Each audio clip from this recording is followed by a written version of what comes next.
Hi, ഞാൻ സബിൻ സലീം. വാഹനപ്രേമികളുടെ സ്വന്തം ചാനലായ കേരള മെക്കാനിക്കലിലേക്കും സ്വാഗതം. ഒരു കാലഘട്ടത്തിൽ നമ്മളുടെയൊക്കെ സിരകളെ ത്രസിപ്പിച്ചുകൊണ്ടിരുന്നൊരു വാഹനമാണ് സ്കോർപിയോ എന്ന് പറഞ്ഞാൽ. ആ ഒരു സ്കോർപിയോ ശ്രേണിയിൽ രണ്ടാമൻ എന്ന് വേണമെങ്കിൽ പറയാവുന്ന ഒരു വാഹനമാണിത്. അതായത് CRDE സ്കോർപിയോ ആണിത്. CRDA സിസ്റ്റം വരുന്ന ഒരു സ്കോർപിയോ ആണിത്. നേരത്തെ വന്നുകൊണ്ടിരുന്നത് DA ആണെങ്കിൽ നമ്മൾ DAയുടെ റിവ്യൂ ചെയ്തിട്ടുണ്ട്. അപ്പം CRDയുടെ ഇതിൻ്റെ വർക്കെല്ലാം കഴിഞ്ഞ ശേഷം നമ്മളൊരു കാര്യമായിട്ട് റിവ്യൂ ചെയ്യുന്നുണ്ട്. വാഹനത്തിന് വലിയ കുറവോ അങ്ങനത്തെ പ്രത്യേകിച്ച് വിഷയങ്ങളൊന്നുമില്ല. അപ്പോൾ അങ്ങനെ സ്മോക്കായിട്ടോ കാര്യങ്ങളൊന്നുമില്ല. പക്ഷേ ഈ ഒരു വാഹനത്തിൻ്റെ ഓട്ടം പഴക്കം ചെന്ന സ്ഥിതിക്ക് ഇപ്പം അത്യാവശ്യം ഓടിയ വണ്ടിയാണ്, പഴക്കമുള്ള വാഹനമാണ്. 2007 മോഡൽ വാഹനമാണ് നമ്മളെ വണ്ടി. ഇപ്പം ഈ ഒരു വണ്ടിയുടെ സ്വാഭാവികമായിട്ടും EGRൽ കൂടെ വരുന്ന ആ ഒരു കാർബൺ നിറഞ്ഞ ആ ഒരു വായു നിറയെ ഇല്ലറ്റ് മാനിഫോൾഡിൽ വരികയും ആ ഇല്ലറ്റ് മാനിഫോൾഡിൽ പുറ്റുപോലെ പിടിച്ചിരിക്കുകയും ചെയ്യും. കുറച്ച് ഇളക്കി ഞങ്ങൾ നോക്കിയിട്ടുണ്ടായിരുന്നു. പക്ഷേ നിങ്ങളെ കൂടെ കാണിക്കാൻ വേണ്ടി വീഡിയോ ആക്കി ചെയ്യാമെന്ന് പറഞ്ഞാണ് വീട്ടിലോട്ട് കൊണ്ടുവന്നിട്ടത്. അപ്പോൾ നമുക്ക് ഇതിൻ്റെ വീഡിയോട്ട് കിടക്കാം. നമ്മളിതിൻ്റെ EGRും അതുപോലെ തന്നെ ഈ ഒരു വാഹനത്തിൻ്റെ ഇല്ലറ്റ് മാനിഫോൾഡുമാണ് ക്ലീൻ ചെയ്യാൻ പോകുന്നത്. നിങ്ങളുടെ വാഹനങ്ങളിലും ഇത്തരം പ്രശ്നങ്ങളുണ്ടെങ്കിൽ ശ്രദ്ധിക്കുക.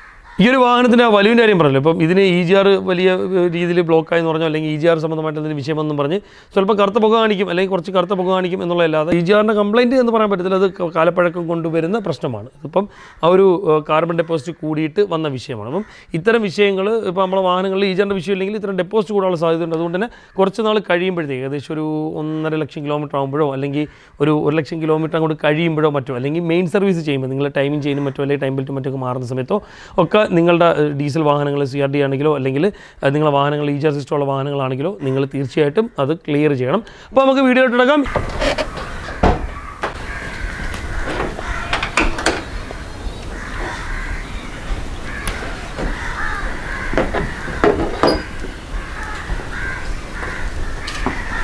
ഇതാണ് നമ്മുടെ CRD എഞ്ചിൻ വരുന്നത്. ഇത് 2600 ക്യൂബിക് കപ്പാസിറ്റി വരുന്ന ഒരു എഞ്ചിനാണ്. ഇതിൻ്റെ ചെറിയൊരു കാര്യം പറയുകയാണെങ്കിൽ എംഹോക്കിനും നമ്മൾ DA എഞ്ചിനും ഇടയിൽ വരുന്ന ടൈപ്പ് ഒരു എഞ്ചിനാണ്. ഇതിൽ സൈഡിലായിട്ട് ബ്ലോക്കിൻ്റെ ആ ഒരു ഭാഗത്തായിട്ടാണ് ക്യാം ഷാഫ്റ്റ് വരുന്നത്. പുഷ് റോഡും അത് കണക്ക് ടാപ്പറ്റും കാര്യങ്ങളൊക്കെ വരുന്ന സിസ്റ്റമാണ് ഈ ഒരു വാഹനത്തിൽ വരുന്നത്. അതായത് നമ്മളെ പഴയ വാഹനങ്ങളിൽ വരുന്ന ആ സിസ്റ്റവും കാര്യങ്ങളൊക്കെ തന്നെയാണ് ഈ ഒരു വാഹനത്തിൽ വരുന്നത്. CRD എഞ്ചിനാണ്. ഒരു പക്ഷേ കൂടുതലായിട്ട് ഇലക്ട്രിക്കലായിട്ടുള്ള അല്ലെങ്കിൽ ഇഞ്ചക്ടർ സംബന്ധമായിട്ടുള്ള പ്രശ്നങ്ങൾ അധികമായിട്ട് കാണിക്കുന്ന ഒരു വണ്ടിയുമാണ്, അല്ലെങ്കിൽ കുറച്ച് സൗണ്ട് അധികമായിട്ട് കാണിക്കുന്ന വണ്ടിയാണ് എന്ന് വേണമെങ്കിൽ ഈ ഒരു വാഹനത്തിന് നമുക്ക് പറയാം. ഈ ഒരു വാഹനത്തിൻ്റെ ഇൻ്റർകൂളറിലേക്ക് ക്ലീൻ ചെയ്യണം. ഇപ്പോൾ ടർബോ തൽക്കാലം ഒന്നും ചെയ്യുന്നില്ല. കാര്യം വെച്ചാൽ സ്കോർപിയോയുടെ ടർബോയ്ക്ക് ഒരു പ്രശ്നമുണ്ട്. നമ്മൾ കിറ്റ് മാറി റിപ്പയർ ചെയ്യുന്ന ഇത്തിരി റിസ്ക്കാണ്. കാര്യം ഒരുമാതിരി ചെറുമ്പെന്ന് കണക്കുള്ള സൗണ്ട്, അതിൻ്റെ കൂടെ ഫിസിൽ സൗണ്ട് കൂടെ ആകുമ്പോഴത്തേക്ക് ഭയങ്കര ബോറായിട്ടുള്ള രീതിയിലായിരിക്കും അതിൻ്റെ പെർഫോമൻസ് അല്ല, ശബ്ദം കേൾക്കുന്നത്. അത് നമുക്ക് വണ്ടി ഓട്ടിക്കുമ്പോൾ തന്നെ ഭയങ്കരമായിട്ട് എന്തോ ഇളകി കിടക്കുന്ന നമുക്ക് ഫീൽ ചെയ്യും. അതുകൊണ്ട് തന്നെ കൂടുതലും ഇതിൻ്റെ കോറ് മാറാനോ മറ്റോ ഒക്കെ ശ്രമിക്കുന്നതായിരിക്കും നല്ലത്. എല്ലാ സ്കോർപിയോയ്ക്കും അങ്ങനെ സംഭവിക്കണമെന്നില്ല. എന്നാലും മേജർ ആയിട്ടുള്ള രീതി നോക്കുകയാണെങ്കിൽ, കൂടുതലായിട്ടുള്ള രീതി നോക്കുകയാണെങ്കിൽ അങ്ങനെ കാര്യമായിട്ട് സംഭവിക്കാറുണ്ട്. അതുകൊണ്ട് സ്കോർപിയോ ഉള്ളവർ കിറ്റ് മാറുന്ന കാര്യങ്ങൾ ഒന്ന് ആലോചിച്ച് മാത്രം മാറിയാൽ മതി. പിന്നെ ഇതാണ് ഇതിൻ്റെ ഇല്ലറ്റ് മാനിഫോൾഡായിട്ട് വരുന്നത്. ഞങ്ങൾ ഇതിൻ്റെ ഈ ഒരു പൈപ്പും കാര്യങ്ങളൊക്കെ കഴിച്ച് നോക്കിയപ്പോഴത്തേക്ക് അതിൽ നല്ല രീതിയിൽ കരിയും കാര്യങ്ങളും കണ്ടതുകൊണ്ട് ഞങ്ങൾ വർക്ക്ഷോപ്പിൽ ഇപ്പം നിങ്ങളെയും കൂടെ ഒന്ന് ഇതൊക്കെ കാണിച്ചു തന്ന് ഇളക്കി കറക്റ്റ് ചെയ്യുന്നത് എങ്ങനെയാണെന്നുള്ളത് കാണിച്ചു തരാം എന്ന് വിചാരിച്ചിരിക്കുകയാണ്. അങ്ങനെ അതുകൊണ്ടാണ് വർക്ക് തൽക്കാലം വീട്ടിലോട്ട് ഇങ്ങോട്ട് മാറ്റി വെച്ചത്. ഇതിൻ്റെ EGRൻ്റെ പൈപ്പ് വരുന്ന ഈ ഒരു ഭാഗത്തായിട്ടാണ്. ഇതാണ് ഇതിൻ്റെ EGRൻ്റെ യൂണിറ്റും ഡയഫ്രവും കാര്യങ്ങളൊക്കെ ആയിട്ട് വരുന്നത്. ഈ ഒരു ഡയഫ്രം വർക്കാവുന്നത് ന്യൂമാറ്റിക്കിലാണ്. എയറിൻ്റെ സഹായത്തോടു കൂടിയാണ് വർക്കാവുന്നത്. ഇതിൻ്റെ ഡയനാമയുടെ ബാക്കിൽ വരുന്ന യൂണിറ്റിൽ നിന്നാണ്, അതായത് നമ്മൾ വാക്വം സിസ്റ്റത്തിലേക്ക് എയറിനെ വാക്വം ചെയ്യുന്ന ആ ഒരു ഭാഗത്തു നിന്നാണ് ഈ ന്യൂമാറ്റിക്കിൻ്റെ സിസ്റ്റത്തിന്, അതായത് ഇതിൻ്റെ അച്ചീവേറ്ററിലായിട്ടൊക്കെ ഈ ലൈൻ പോകുന്നത്. ഇത് ഒരു ECM വഴി പ്രവർത്തിക്കുന്ന ഒരു അച്ചീവേറ്ററും കാര്യങ്ങളൊക്കെ ഈ ഒരു ഭാഗത്തായിട്ടുണ്ട്. ഈ ഒരു അച്ചീവേറ്ററാണ് ഏത് സമയത്ത് ആ ഒരു അച്ചീവേറ്റർ ആക്റ്റീവായി കൊടുക്കുമ്പോഴത്തേക്ക് ഇതിൻ്റെ സക്കിങ്, അതായത് ഈ എയറിനെ ഉള്ളിലോട്ട് വലിക്കുന്ന ഒരു സക്കിങ് പവർ ഈ ഒരു ഡയഫ്രത്തിലെത്തും. ഈ ഡയഫ്രം തുറന്നു കൊടുക്കും.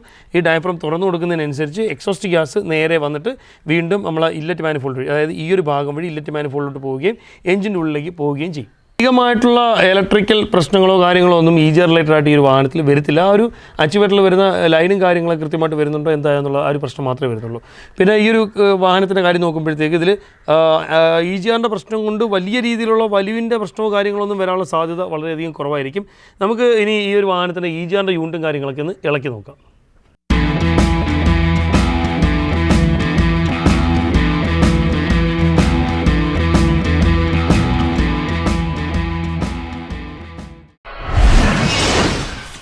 നമ്മളിപ്പം ഇളക്കുന്ന ആ ഒരു ഓസ് ഉണ്ടല്ലോ, ആ ഓസാണ് വാഹനത്തിൻ്റെ ഇൻ്റർകൂളറിൽ നിന്ന് ഇല്ലറ്റ് മാനിഫോൾഡിലോട്ട് വരുന്ന ഓസ്. അപ്പോൾ ഈ ഓസ് ഇളക്കി നമുക്ക് മാറ്റണം. ഈ ഓസ് ഇളക്കി മാറ്റിയിട്ട് വേണം ഇല്ലറ്റ് മാനിഫോൾഡിൻ്റെ ബാക്കിയുള്ള ഭാഗങ്ങളൊക്കെ നമുക്ക് ഇളക്കാനായിട്ട്. അപ്പോൾ ഇളക്കുമ്പോൾ അത് കാണിച്ചിടാം എത്രത്തോളം കരി ഉണ്ടെന്നുള്ളത്. കാര്യം ഇപ്പോൾ ഞങ്ങൾ ഓൾറെഡി കുറച്ചതിൽ നിന്ന് കുത്തിയിളക്കി കളഞ്ഞിട്ടുണ്ടായിരുന്നു. ഞാൻ നേരത്തെ പറഞ്ഞ കണക്ക് സ്വല്പം സാധനങ്ങളൊക്കെ ഞങ്ങൾ അതിൽ നിന്ന് ഇളക്കിയൊക്കെ നോക്കി എന്താണ് കണ്ടീഷൻ എന്നൊക്കെ നോക്കാൻ വേണ്ടി ജസ്റ്റ് ഇളക്കിയിരുന്നു. അപ്പോൾ നിങ്ങളേലും സ്കോർപ്പിയോ ഒക്കെ ഇപ്പോൾ ഈ ടൈപ്പ് സ്കോർപ്പിയോ ഒക്കെ ഉണ്ടെങ്കിൽ തീർച്ചയായിട്ടും ഒരു പരിധി കൂടുതൽ ഓടിയിട്ടുണ്ടെങ്കിൽ ഇതൊക്കെ ക്ലീൻ ചെയ്യുന്നത് വളരെയധികം നല്ലതായിരിക്കും. ഇല്ലെങ്കിൽ പണി കിട്ടാനുള്ള സാധ്യത വളരെയധികം കൂടുതൽ. ഒരു ഇല്ലറ്റ് മാനിഫോൾഡിൻ്റെ ഒരു ഭാഗം ഇളക്കി എടുത്തുകൊണ്ടിരിക്കുകയാണ്. ഇതല്ല ഇല്ലറ്റ് മാനിഫോൾഡ് എന്ന് പറയുമ്പം ഈ ഒരു ഭാഗമല്ല വരുന്നത്, അത് ഈ ഒരു ഭാഗം മൊത്തത്തിലാണ് വരുന്നത്. ഇത് ഇളക്കണം. ഇത് ഇളക്കുന്നതിൻ്റെ ഭാഗമായിട്ട് നമുക്ക് കോമൺ റെയിലിൻ്റെ ഈ ഒരു ബോൾട്ടൊക്കെ ഇളക്കി വെക്കണം. കുറച്ച് മെനക്കുണ്ട്, നമുക്ക് ഇളക്കാം എന്തായാലും. ഇതിപ്പോൾ ഞങ്ങൾ നേരത്തെ ഇളക്കി കുറച്ച് ക്ലീൻ ചെയ്ത് വെച്ചേക്കുന്നുണ്ട്. അതായത് അകത്തെങ്ങനെ കണ്ടീഷൻ അറിയാൻ വേണ്ടി സ്കൂട്ടറൊക്കെ ഇട്ട് തിക്കിയതുകൊണ്ട് അത്രയും ഒരു കട്ടി പെട്ടെന്ന് മനസ്സിലാക്കാൻ പറ്റത്തില്ല. എന്തായാലും ഇളക്കുമ്പോൾ കാണാം. അപ്പോൾ നമ്മളിത് ഇളക്കി എടുത്തിരിക്കുകയാണ്. ഇതിൻ്റെ ഉൾഭാഗത്തെ കണ്ടീഷൻ ഞാൻ നേരത്തെ പറഞ്ഞില്ലേ, നമ്മൾ കുറച്ച് സാധനങ്ങളൊക്കെ ഇതൊക്കെ കുറേ എന്തിനാ കട്ടിയായിട്ട് ചെളി കണക്ക് ഒരുമാതിരി ഇരുന്നേ കണ്ടോ അവസ്ഥ. അപ്പോൾ ഇതൊക്കെ ഇങ്ങനെ ഇരുന്നതിൽ നമ്മൾ കുറേ വൃത്തിയാക്കിയായിരുന്നു. അതായത് സ്കൂട്ടറിന് കുത്തി ഇത്തിരി വൃത്തിയാക്കിയായിരുന്നു. ഇതിലെയാണ് ഈ ഒരു ഭാഗത്തൂടെയാണ് നമ്മൾ എക്സോസ്റ്റ് ഗ്യാസ് കയറിപ്പോകുന്നത്. എക്സോസ്റ്റ് ഗ്യാസ് ഇതിലേക്ക് കയറിയിട്ട് ഇല്ലറ്റ് മാനിഫോൾഡിലോട്ട് ഈ ഒരു ഭാഗം വഴിയാണ് കയറിപ്പോകുന്നത്. ഈ ഒരു എക്സോസ്റ്റ് ഗ്യാസിൽ വരുന്ന കരിയുടെ അംശവും പിന്നെ അതിനകത്തുള്ള ടർബോയിൽ നിന്ന് വരുന്ന വളരെ തുച്ഛമായിട്ടാണെങ്കിലും ടർബോയിൽ നിന്ന് വരുന്ന ഓയിലിൻ്റെ അംശവും കൂടെ കൂടി കലർന്നിട്ട് ഇത് കണക്ക് സ്ലഡ്ജ് പോലെയൊക്കെ അവിടെ ഇവിടെയൊക്കെ ആയിട്ട് ഇങ്ങനെ അടിഞ്ഞും പിടിഞ്ഞൊക്കെ ഇരിക്കും കണ്ടോ. ഇല്ലറ്റ് മാനിഫോൾഡിൻ്റെ ഉള്ളിലെ അവസ്ഥ ഇതും ഞങ്ങൾ ഇന്നലെ കുറച്ച് വൃത്തിയാക്കിയിട്ടുണ്ടായിരുന്നു. കാണുമ്പോൾ നിങ്ങൾക്ക് മനസ്സിലാവും. നല്ല കട്ടിക്കിരുന്നതാണ് അതിൻ്റെ ഉള്ളിൽ. ഇതാണ് ഇതിൻ്റെ നിലവിലെ അവസ്ഥ വരുന്നത്. ഇപ്പോൾ ഇളക്കുമ്പോൾ നിങ്ങൾക്ക് ശരിക്കും അത് മനസ്സിലാവും. വേണമെങ്കിൽ കുറച്ചൊന്ന് ഇളക്കി കാണിച്ചു കൊടുക്കാം. ഒന്ന് കാണിച്ചു കൊടുത്തോ. കണ്ടോ, ഇതുപോലെ ഇതിൻ്റെ ഉൾഭാഗത്ത് മുഴുവനായിട്ടുണ്ട്. നമുക്ക് നല്ല രീതിയിൽ പെട്രോളിൽ വാഷ് ചെയ്ത് വൃത്തിയാക്കിയിടണം. ഇതിൽ ഇപ്പം വരുന്നൊരു വിഷയം എന്ന് വെച്ചാൽ ഇതിപ്പം നമ്മൾ നോക്കുമ്പോൾ ഈ ഹോളുകളൊന്നും അടഞ്ഞിട്ടില്ല. പക്ഷേ ഈ ഒരു സ്ലഡ്ജ് ഉണ്ടല്ലോ, ഈ സ്ലഡ്ജ് എന്ന് പറയാൻ പറ്റത്തില്ല, ഈ ഒരു കാർബൺ ഡെപ്പോസിറ്റ് ഉണ്ടല്ലോ, ഈ ഒരു കാർബൺ ഡെപ്പോസിറ്റ് നമ്മളെ വണ്ടിയുടെ ഇല്ലറ്റ് മാനിഫോൾഡ് വഴി ഹെഡിൻ്റെ ഭാഗത്ത്, അതായത് വാൽവുകൾക്കിടയിലോട്ട് പോകാനും വാൽവിൻ്റെ സീറ്റിങ്ങിന് അത് ബാധിക്കാനുള്ള സാധ്യത വളരെയധികം കൂടുതലാണ്. അതുവഴി നമ്മളെ വണ്ടിയിൽ ഡീസൽ കത്താതെ, കൃത്യമായിട്ട് ഡീസൽ കത്താത്ത പുക, അത് കണക്ക് അതായത് ഒരു ബ്ലൂ ഷെയ്ഡ് വരുന്ന വൈറ്റോട് കൂടിയുള്ളൊരു പുക, ഒരു മൈലേജ് കുറവ്, അത്തരം വിഷയങ്ങളൊക്കെ കാണിച്ചിട്ട് മെല്ലെ നമ്മളെ വണ്ടി എൻജിൻ പണിയിലോട്ട് കിടക്കും. അതുകൊണ്ട് തന്നെ 100% നല്ല രീതിയിൽ ഓടിയിട്ടുണ്ടെങ്കിൽ നിങ്ങളെ വാഹനം സ്കോർപ്പിയോ ആണ് എന്നുണ്ടെങ്കിൽ ഉറപ്പായിട്ടും ഇല്ലറ്റ് മാനിഫോൾഡ് ഇളക്കി ക്ലീൻ ചെയ്യുക എന്നുള്ളത് മറക്കരുത്. അത് ചെയ്യാതിരിക്കുകയും ചെയ്യരുത്. ഇതാണ് നമ്മൾ ഇല്ലറ്റ് മാനിഫോൾഡ് വരുന്നത്. ഇനി ഇല്ലറ്റ് മാനിഫോൾഡ് നമുക്ക് ഇളക്കിയെടുക്കാം. കുറച്ച് പാടാണ്, ഡിഫിക്കൽട്ടായിരിക്കും ഇളക്കിയെടുക്കുന്നതിനായിട്ട്. ഇത്തിരി മെനക്കേടാണ്, സ്വല്പം ചെറിയ രീതിയിലൊരു മെനക്കേടാണ്. നമുക്ക് എന്തായാലും ഇല്ലറ്റ് മാനിഫോൾഡ് ഇളക്കിയെടുക്കാം.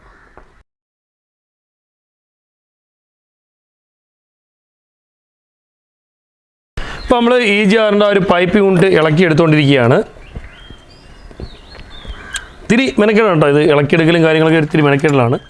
നമ്മളിപ്പം പണിയാൻ സഹായിക്കുന്നത് നമ്മളെ ഉത്തുപോലാണ്.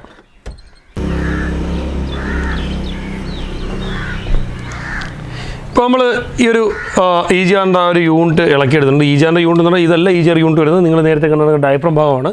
അവിടെ നിന്ന് പ്രത്യേകിച്ച് ബ്ലോക്ക് വരാനുള്ള സാധ്യതയൊക്കെ വളരെ കുറവാണ്. എന്നാൽ നമ്മൾ ജസ്റ്റ് ഒന്ന് ക്ലീൻ ചെയ്യുന്നുണ്ട്. EGR-ൻ്റെ ഈ ഒരു പൈപ്പ് ഉണ്ടല്ലോ, ഈ ഒരു പൈപ്പ് എന്ന് വെച്ചാൽ ഫ്ലെക്സിബിൾ ആയിരിക്കും. എന്താ ഇത് കണക്ക് ഫ്ലെക്സിബിൾ ആയിരിക്കും. കാര്യം വെച്ചാൽ ഇതിൽ വരുന്ന വൈബ്രേഷനും കാര്യങ്ങളൊക്കെ ഇല്ലറ്റ് മാനിഫോൾഡിൻ്റെ ഭാഗത്തോട്ട് വരുമ്പോഴത്തേക്ക് ഈ പൈപ്പ് പൊട്ടിപ്പോകാതിരിക്കാൻ വേണ്ടി കൊടുത്തേക്കുന്ന ഒരു പ്രിവെൻറ്റിങ് ഭാഗമാണിത്. ഇപ്പം നമ്മളെ വണ്ടിയുടെ ആ ഒരു ഇല്ലറ്റ് മാനിഫോൾഡ് ഇളക്കിയിട്ടുണ്ട്. ഇനിയിപ്പോൾ ഊരിയെടുക്കുമ്പം അറിയാം എങ്ങനെയാണ് അതിൻ്റെ കാലത്തെ കണ്ടീഷൻ എന്ന്. അപ്പോൾ നമുക്കതൊന്ന് ഊരിയെടുക്കാം. വണ്ടിയുടെ ഇല്ലറ്റ് മാനിഫോൾഡ് ഇളക്കി വെച്ചിട്ടുണ്ട്. ഇതിലിപ്പം അത്യാവശ്യം നല്ല രീതിയിൽ കരിയുണ്ട്. ഇതിപ്പം ഇളക്കി കാണിച്ചിരുമ്പോൾ മനസ്സിലാവും. പക്ഷേ ഇതിൽ കരി കയറിയതിനേക്കാൾ കൂടുതൽ ഡേഞ്ചർ എന്ന് പറയുന്ന സംഭവം വെച്ചാൽ ഇതിൻ്റെ വാൽവിൻ്റെ ഒരു പോർട്ടുകളുണ്ടല്ലോ, ഇല്ലറ്റ് മാനിഫോൾഡിൽ നിന്ന് വരുന്ന വാൽവിലോട്ട് വരുന്ന പോർട്ടുകളുണ്ടല്ലോ, വാൽവിലോട്ട് വരുന്ന ഭാഗം, ആ ഭാഗത്ത് നല്ല രീതിയിൽ സ്ലഡ്ജ് പോലെ ഈ ഒരു കാർബണെല്ലാം കയറി അടഞ്ഞിട്ടുണ്ട്. അപ്പോൾ അത് തീർച്ചയായിട്ടും വാൽവിനെ സാരമായിട്ട് ബാധിക്കും. ഇപ്പോൾ നമ്മൾ എന്തായാലും ഇത് ക്ലീൻ ചെയ്യണം. ഇത് കൈയോടെ ഇപ്പം തന്നെ നമ്മൾ ചെയ്തില്ല എന്നുണ്ടെങ്കിൽ ഉറപ്പായിട്ട് കാലക്രമേണ വണ്ടിയുടെ വാൽവിനെയും മറ്റൊക്കെ ബാധിക്കും. ഉറപ്പായിട്ടും ഹെഡ് സംബന്ധമായിട്ടുള്ള വിഷയങ്ങളോ അല്ലെങ്കിൽ എഞ്ചിൻ റിലേറ്റഡ് ആയിട്ടുള്ള വിഷയങ്ങൾ തന്നെ വരാനുള്ള സാധ്യത വളരെയധികം കൂടുതലായിരിക്കും. നമുക്കിനി ഇതെല്ലാം ഒന്ന് ക്ലീൻ ചെയ്യാം. അപ്പം ഇതിൻ്റെ കണ്ടീഷൻ ഇതാണ്. ഇതുകൊണ്ട് വണ്ടിക്ക് വലിവ് കുറവോ വിഷയമൊന്നും വരത്തില്ല.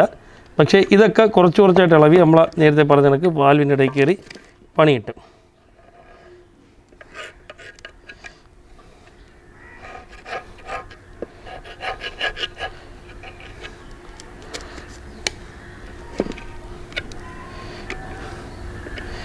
ഒരു 10-50,000 കിലോമീറ്റർ കൂടുമ്പം മാനിഫോൾഡൊക്കെ ജസ്റ്റ് ഒന്ന് ഇളക്കി ക്ലീൻ ചെയ്ത് നല്ലതായിരിക്കും.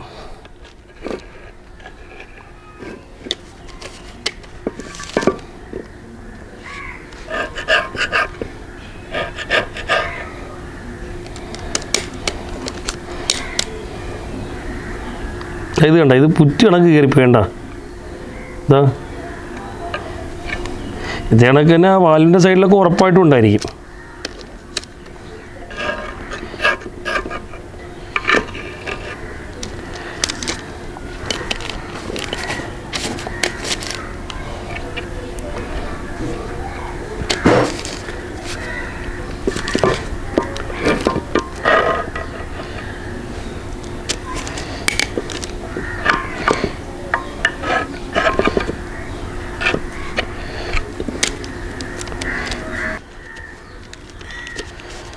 ഈ ഒരു ഭാഗം നമ്മൾ ഒരുവിധം വൃത്തിയാക്കി വെച്ചേക്കുകയാണ്. പക്ഷേ ഇതിലും കണ്ട, ഇതിൽ നല്ല രീതിയിലുണ്ട്, നല്ല ഹെവി ആയിട്ടുണ്ട്.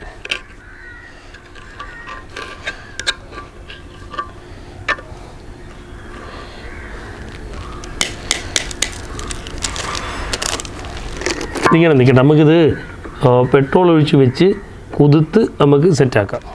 ഇല്ലറ്റ് മാനിഫോൾഡ് അവസ്ഥ ഉണ്ടോ? അപ്പോൾ അതിൽ നല്ല രീതിയിൽ ഇത് കണക്ക് കാർബണിൻ്റെ ഡെപ്പോസിറ്റും കാര്യങ്ങളൊക്കെ ആയിട്ട് നല്ല രീതിയിൽ സ്ലഡ്ജ് പോലെ പിടിച്ചിരിപ്പുണ്ട്. അതേപോലെ തന്നെ നമ്മൾ ഈ ഒരു വാൽവിൻ്റെ ഭാഗത്തുണ്ട്. അത് നമ്മൾ നന്നാക്കുക എന്ന് പറഞ്ഞാൽ ചെയ്യാൻ പറ്റും, പക്ഷെ ഒരു പരിധി വരെ ചെയ്യാൻ പറ്റുള്ളൂ.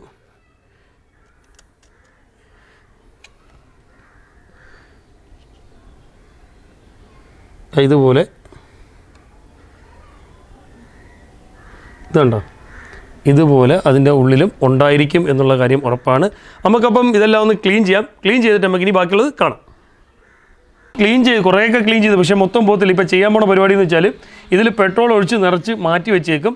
ഒരു ദിവസം അങ്ങനെ വെച്ചിരുന്നിട്ടെല്ലാം ഒന്ന് സെറ്റായി ഒന്ന് ക്ലീനായി വരുമ്പോഴത്തേക്ക് നമുക്ക് പ്രഷർ ഗൺ വെച്ച് അടിച്ച് വൃത്തിയാക്കാം. നമ്മൾ പ്രഷർ ഗണ്ണിന് ചെറിയൊരു പണി ഇട്ടിരിക്കുക. അപ്പോൾ നമ്മൾ പെട്രോൾ വാങ്ങിച്ച് വെച്ചിട്ടുണ്ട്, പെട്രോൾ ഒഴിച്ച് കറക്റ്റ് ചെയ്ത് വെക്കാം. ബന്ദ് കറക്കി പകടോ.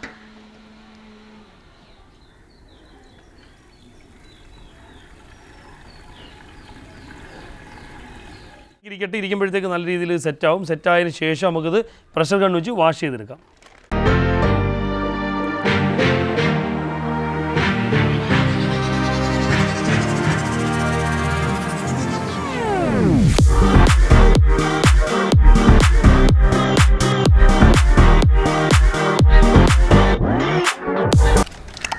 ഇത് സാധാരണ ചെയ്യേണ്ട ബക്കറ്റിലൊരിത്തിരി നല്ല രീതിയിൽ ഡീസൽ എടുത്തിട്ട് ഫുള്ള് മുക്കി ഇടുകയാണെങ്കിൽ ഓക്കെ. ഇതിപ്പോൾ നമുക്ക് അത്ര ഡീസലൊന്നും നമ്മളെ ഈ ഒരു സാഹചര്യത്തിൽ വാങ്ങാൻ പറ്റുന്നൊരു ഇതല്ലല്ലോ. അതുകൊണ്ട് ഇങ്ങനെ തൽക്കാലം ചെയ്ത് വെക്കുക. ചെയ്ത് വെക്കുന്ന വേറൊരു കാര്യം കൂടെ ഉണ്ട്. എൻ്റെ പിള്ളേർ വന്ന് ചിലപ്പോൾ എടുത്ത് വെച്ച് കളിക്കാനുള്ള സാധ്യതയുണ്ട്.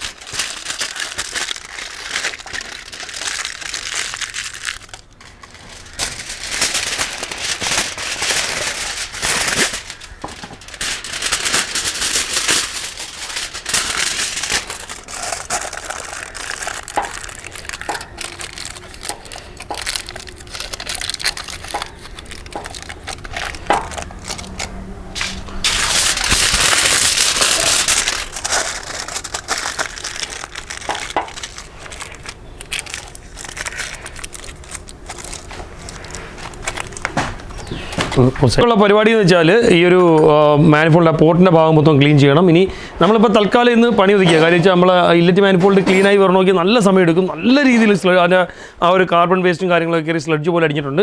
അത് സെറ്റായി വരട്ടെ. എന്നിട്ട് നമ്മളെ പ്രഷർ ഗണ്ണിന് ചെറിയൊരു പണിയിട്ടുണ്ട്, അതൊക്കെ ഒന്ന് വൃത്തിയാക്കി എടുക്കണം. നമുക്കിതെല്ലാം ഇളക്കി നോക്കാം.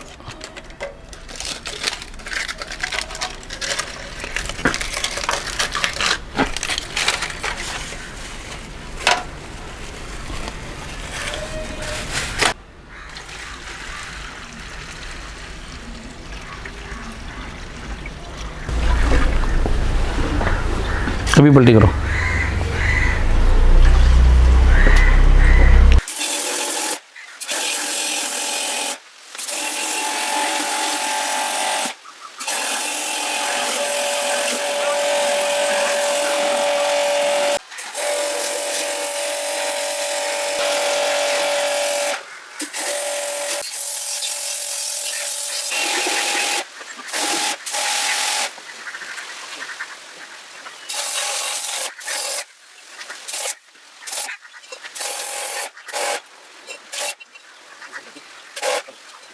നമ്മൾ കുറേ നേരത്തെ കഷ്ടപ്പാടിന് ശേഷം ഇതെല്ലാം ക്ലീൻ ചെയ്ത് വെച്ചിട്ടുണ്ട്. മാക്സിമം അതിൻ്റെ ഒരു മാക്സിമം ലെവലിൽ നമ്മളിത് ക്ലീൻ ചെയ്ത് വെച്ചിട്ടുണ്ട്. താണ്ടേ ഇതിനകത്തുള്ള കച്ചടയും കാര്യങ്ങളും ഭയങ്കര നല്ല രീതിയിൽ ബുദ്ധിമുട്ടി. അപ്പോൾ ഈ വീഡിയോ കാണുന്ന കണക്കല്ല, വളരെ നല്ല രീതിയിൽ ബുദ്ധിമുട്ട്. ഈ സ്ലെഡ്ജ് കണക്കിരിക്കുന്ന ഭാഗങ്ങളുണ്ടല്ലോ, ഇളവായിത്തിരി പാടാം. അല്ലെങ്കിൽ ഇത് വലിയൊരു ബക്കറ്റിൽ ഫുള്ളും മുക്കി 1-2 ദിവസം വെച്ചിട്ട് വാഷ് ചെയ്തെടുക്കണം. നമുക്കിനി ഇത് സെറ്റ് ചെയ്യാം. ഇനിയിപ്പോൾ അടുത്തെന്ന് വെച്ചാൽ ഇതിൻ്റെ അകത്തുള്ള ഈ ഒരു വേസ്റ്റും കാര്യങ്ങളൊക്കെ എടുക്കാറുണ്ട്. അതിന് കുറച്ച് മെനക്കേടാണ്, ഉള്ളിലോട്ട് പോകാത്ത രീതിയിൽ ഏതെങ്കിലും രീതിയിലൊക്കെ വൃത്തിയാക്കി എടുക്കണം. ഇതിൻ്റെ അകത്തുനിന്ന് 100% ഒന്നും ക്ലീൻ ചെയ്ത് നടക്കുമെന്ന് തോന്നുന്നില്ല. ഇതിപ്പം പെട്രോൾ വെച്ചിട്ട് അകത്ത് കയറ്റി നല്ലോണം മാക്സിമം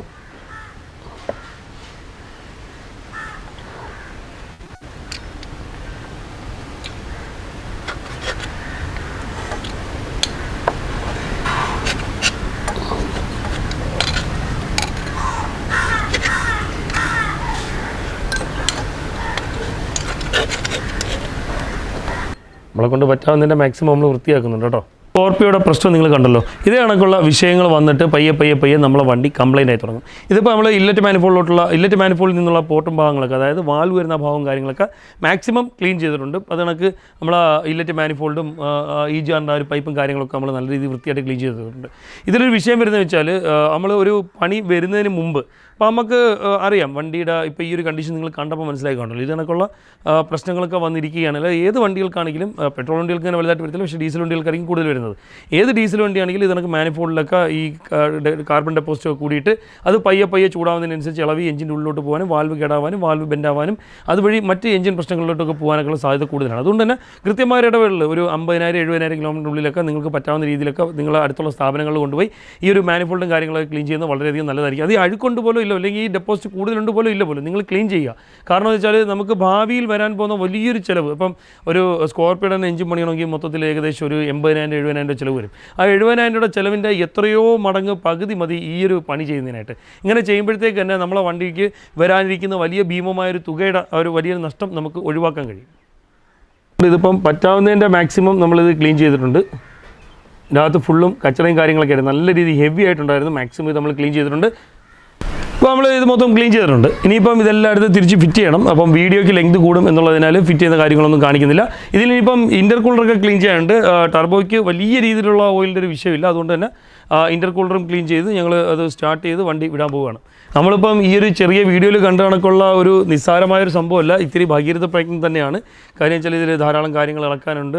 അത് കണക്ക് ക്ലീൻ ചെയ്യുന്നത്, ഇളക്കുന്നത് അത്ര ബുദ്ധിമുട്ടില്ല എന്ന് വേണമെങ്കിൽ പറയാം. ക്ലീൻ ചെയ്യുന്ന ഒരിത്തിരി മെനക്കെട്ടൊരു സംഭവം തന്നെയാണ്.